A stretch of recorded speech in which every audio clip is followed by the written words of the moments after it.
Hello, Violas. Today we're going to be working on page 28 in Essential Elements Book 2, and we're going to be exploring the key of D minor today. Now, D minor, the minor scale it's a different scale than the major scale that we've practiced up until now, and there's a minor key that goes along with each major key. So the D major is 2 sharps in the key signature. D minor is 1 flat in the key signature. So it shares a key signature with F major. So we call that the relative major and minor when the 2 share a same key signature, and a parallel major and minor when they start on the same note. So D minor is the parallel minor of D major, and it is the relative minor of F major. Anyway, the minor scales are a little bit more complex than major scales because there's 3 different kinds of minor scales. We're going to start with learning the natural minor scale, which is basically just playing the notes in the key signature up and down, same notes up and down. With the other 2 forms of the minor scale, you would alter 1 or more notes of the scale. So I'm going to play each one for you so you can hear what they sound like. We're going to start with natural minor scale, but then soon when we get into minor scales as a part of our routine scale practice, you'll probably be doing melodic minor. That's what string players usually practice. So let's start with D major so you can get that in your ear. So D major has an F sharp and a C sharp.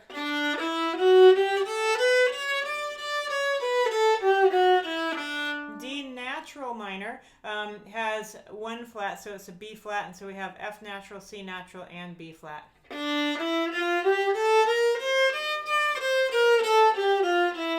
So that is how it is written in exercise 125, which we'll play together in a moment.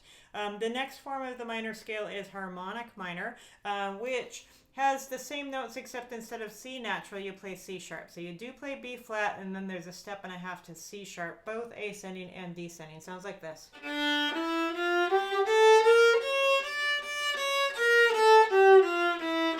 So sometimes that gives it a little bit of an exotic sound because you have that step and a half interval. We call that an augmented second.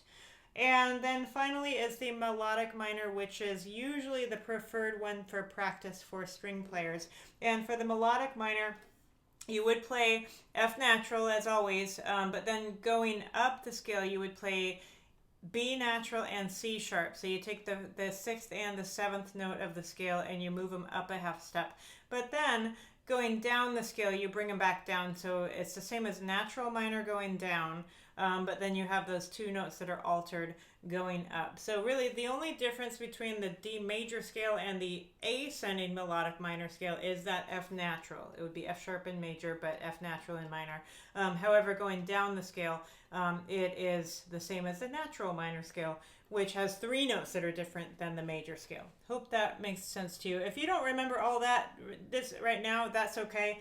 Just kind of start thinking about the theory behind minor scales so that when you learn more of it, you can really start to put the pieces together.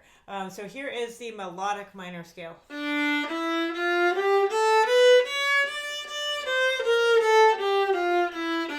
Now, it is a little tricky because there are different notes going up and going down, but once you kind of get the hang of it and learn the sound of the scale, you will be able to play all the notes in tune, and sometimes that means using a different fingering going up and going down. Let's go ahead and play the D natural minor scale, number 125, with the backing track.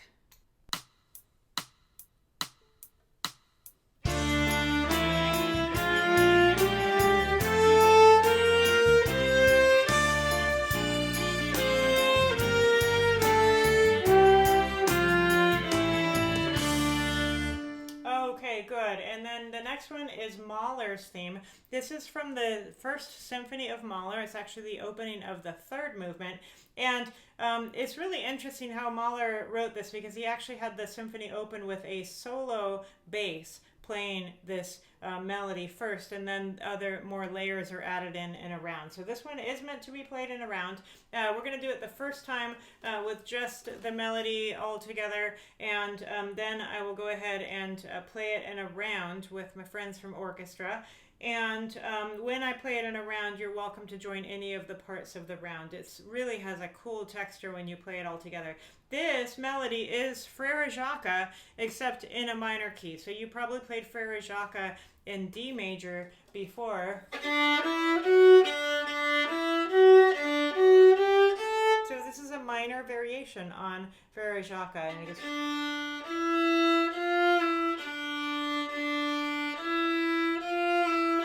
Notice it's a little slower than you're used to hearing it, and then the minor mode gives it that really kind of settled darkness to it. I think it's really beautiful.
Our next one is called Shalom Chavrum. It is number 127. This is a Hebrew folk song, and it's also meant to be played in a round, but this one is a two-part round. The last one, Mahler's theme, was a four-part round, so this one will only have two entrances, and we'll do it first time just with just the melody, and then the second time through in a two-part round. Here we go, number 127.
final song on this page is the Snake Charmer, which is one of my favorite songs in the whole book. This one's really fun to play.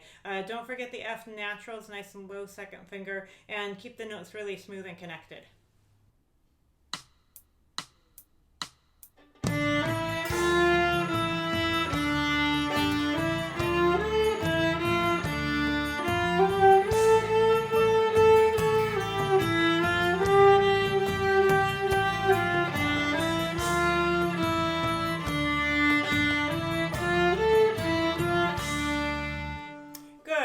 Enjoy playing these songs in D minor. These are some of my favorite songs in the book, and on the next page we're going to be moving on to G minor and playing a couple of Israeli songs, so you can look forward to that. Good luck and happy practicing.